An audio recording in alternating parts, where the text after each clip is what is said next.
Inilah headline Liputan6.com dengan topik muncul wacana pencabutan PPKM, masih perlukah pemberlakuannya? Saya Wayan Diananto mengajak Anda menyimak laporan selengkapnya.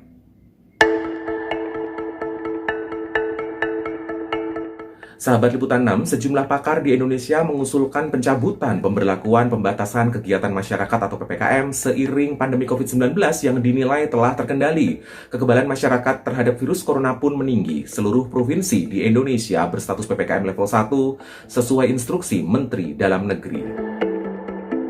Hasil survei serologi antibodi penduduk Indonesia terhadap virus SARS-CoV-2 yang dilakukan Badan Kebijakan Pembangunan Kesehatan Kementerian Kesehatan Republik Indonesia dan tim pandemi FKMUI periode Juli hingga Agustus 2022 menunjukkan kadar antibodi penduduk Indonesia meningkat dari 444 unit per mililiter menjadi 2097 unit per mililiter. Epidemiolog Universitas Indonesia Pandu Riono mengklaim tingkat imunitas penduduk sudah tinggi. Karenanya, penerapan PPKM sebagai intervensi untuk pengendalian wabah tidak lagi diperlukan. Meski pandemi COVID-19 sudah bisa dikendalikan, Pandu menyebut kondisinya belum ideal karena masih banyak lansia yang belum menerima vaksin booster. Epidemiolog Iwan Aryawan pun optimistis pembatasan kegiatan masyarakat di Indonesia sudah bisa dihapus merujuk pada sejumlah indikator pandemi di tanah air saat ini.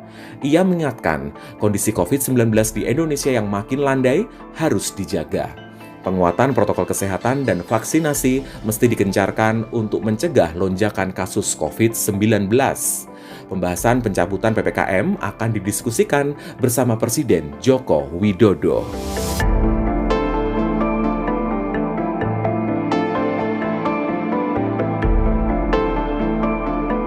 Menanggapi usulan pencabutan PPKM, juru bicara Kementerian Kesehatan Republik Indonesia Muhammad Syahril mengatakan keputusan ini menunggu arahan Presiden Joko Widodo. Jika Jokowi mencabut status kegawat daruratan kesehatan masyarakat Indonesia, maka PPKM baru dapat dicabut. Data terkini perkembangan COVID-19 per 30 September 2022 menunjukkan 26 dari 34 provinsi di Indonesia mengalami penurunan kasus. Hanya 8 provinsi dengan kasus COVID-19 menanjak. Kedelapan provinsi tersebut yakni Daerah Istimewa Yogyakarta, Bangka Belitung, Maluku Utara, Nusa Tenggara Timur, Sulawesi Barat, Sulawesi Selatan, Sulawesi Tenggara, dan Sulawesi Utara. Angka positivity rate di tanah air berada di kisaran 6,08% per 29 September 2022. Syahril menyebut lonjakan kasus masih mungkin terjadi mengingat COVID-19 terus bermutasi dan memunculkan varian baru. Indonesia melalui Kemenkes menyiapkan sejumlah langkah menuju endemi. Salah satunya menguatkan community-based surveillance yang akan terintegrasi dengan sistem kewaspadaan diri dan respons yang ada di puskesmas.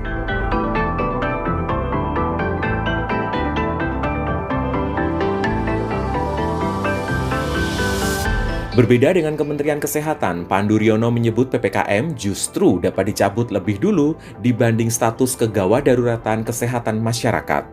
Ia mengingatkan Indonesia punya 2 status kegawat daruratan, yakni kesehatan masyarakat dan bencana non-alam. April 2020, Jokowi resmi menetapkan COVID-19 sebagai bencana nasional. Langkah itu dilandasi keputusan Presiden Republik Indonesia nomor 12 tahun 2020 tentang penetapan bencana non-alam penyebaran COVID-19 sebagai bencana nasional. Dengan 2 status ini, pemerintah Indonesia punya kebijakan yang fleksibel dalam mengatur anggaran dan kegiatan demi mengatasi kegawat daruratan. Sementara itu, epidemiolog Diki Budiman tidak merekomendasikan PPKM dicabut. Alasannya, PPKM terbukti efektif mengendalikan COVID-19. PPKM tak ubahnya senjata dalam intervensi tes, tracing, treatment, serta 5M yakni mencuci tangan, memakai masker, menjaga jarak, menjauhi kerumunan, dan mengurangi mobilitas. PPKM juga berguna untuk mengingatkan masyarakat dan pemerintah bahwa situasi masih rawan serta bisa menjadi lebih parah jika bersikap abai.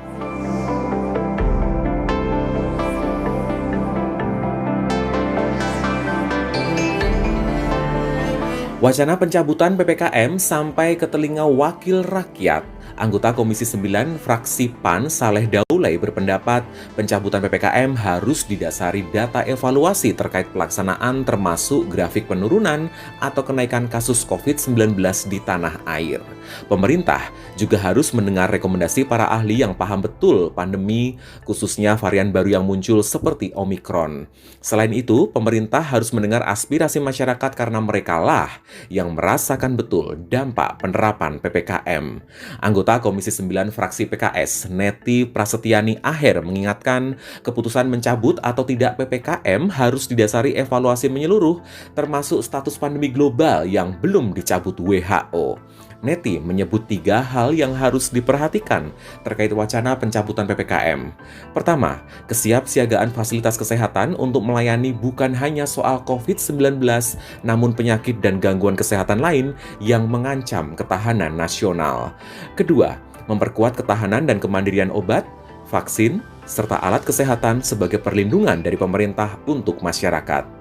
Terakhir, meningkatkan kesadaran publik agar tetap waspada dan selalu menerapkan protokol kesehatan karena pandemi masih ada.